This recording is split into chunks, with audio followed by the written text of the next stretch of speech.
Hi hello ನಮಸ್ಕಾರ, welcome to my channel. ಇವತ್ತು ನವರಾತ್ರಿಯ ಸೆಕೆಂಡ್ ಡೇ. ಸೊ ನಾನು ಹೊಸಲಿಗೆ ಈ 9 ದಿನವೂ ಹೊಸಲಿ ಪೂಜೆ ಮಾಡ್ತಾಯಿದ್ದೀನಿ.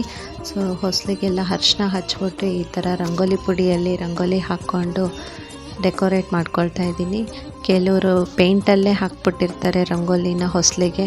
ನನಗಿಷ್ಟ ಆಗೋದಿಲ್ಲ. ನನಗೆ ರಂಗೋಲಿ ಪುಡಿಯಲ್ಲಿ ಹಾಕಿದ್ರೇ ಇಷ್ಟ.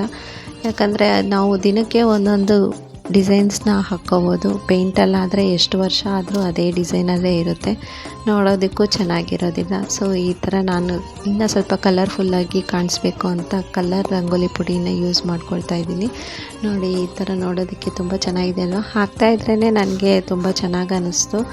ಸೊ ನೀವು ಇದನ್ನು ಒಂದು ಸಲ ಟ್ರೈ ಮಾಡಿ ನೋಡಿ. ನೋಡೋದಕ್ಕೆ ಹಾಕೋದಕ್ಕೂ ಚೆನ್ನಾಗಿರುತ್ತೆ, ನೋಡೋದಕ್ಕೂ ಚೆನ್ನಾಗಿರುತ್ತೆ.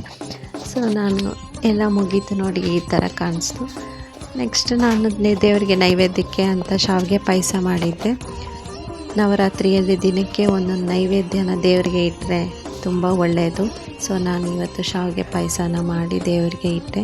ನಾವು ಮುತ್ತೈದರಿಗೆ ಬಾಗಿನ ಕೊಡ್ತಿರಲ್ವ, ಅದೇ ರೀತಿ ದೇವರಿಗೆ ಒಂದು ಬ್ಲೌಸ್ ಪೀಸು, ಎಲೆ ಅಡಿಕೆ, ಹಣ್ಣು, ಬಳೆ ಇದನ್ನೆಲ್ಲ ಇಟ್ಬಿಟ್ಟು ದೇವರಿಗೆ ಪೂಜೆ ಮಾಡ್ಕೊಳ್ಳಿ.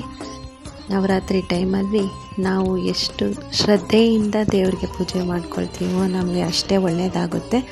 ಸೊ ಇವತ್ತು ದೇವಸ್ಥಾನದಲ್ಲಿ ಶಾಕಂಬರಿ ಅಲಂಕಾರ ಬೇರೆ ಇದೆ. ಶಾಕಂಬರಿ ಅಲಂಕಾರ ಅಂದರೆ ತರಕಾರಿಯಲ್ಲೆಲ್ಲ ಅಲಂಕಾರ ಮಾಡಿರ್ತಾರೆ ದೇವರಿಗೆ. ಸೊ ನನ್ನ ಪೂಜೆ ಎಲ್ಲ ಮುಗೀತಾ ಇದೆ. ನೆಕ್ಸ್ಟ್ ನಾನು ಸಂಜೆ ಮಕ್ಕಳೆಲ್ಲ ಬರ್ತಾರೆ, ಅವ್ರನ್ನೆಲ್ಲ ಕರೆದಿದ್ದೀನಿ. ಅವ್ರಿಗೆಲ್ಲ ಯಾವ ರೀತಿ ನಾನು ಏನು ಸ್ವೀಟ್ನ ಕೊಡ್ತೀನಿ ಅನ್ನೋದನ್ನು ನಾನು ನೆಕ್ಸ್ಟ್ ವಿಡಿಯೋಲಿ ಅಪ್ಲೋಡ್ ಮಾಡ್ತೀನಿ. ಸೊ ನನ್ನ ಪೂಜೆ ಎಲ್ಲ ಮುಗೀತು. So thank you.